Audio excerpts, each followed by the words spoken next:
First, cook your pasta in boiling water with some pepper, some salt, and a little butter so it won't stick. Once done, strain your pasta and keep it aside. Time to make our cheese sauce! In a large bowl on medium heat, add 2 tablespoons of unsalted butter. Once melted, add 2 tablespoons of all-purpose flour and mix it all together. Let this cook for about 45 seconds. Then, slowly add 1 cup of whole milk and mix until it thickens nicely.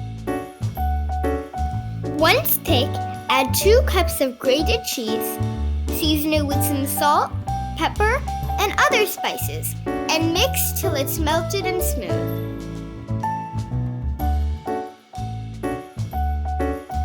Finish it off by adding 1 tablespoon of cream cheese, or 3.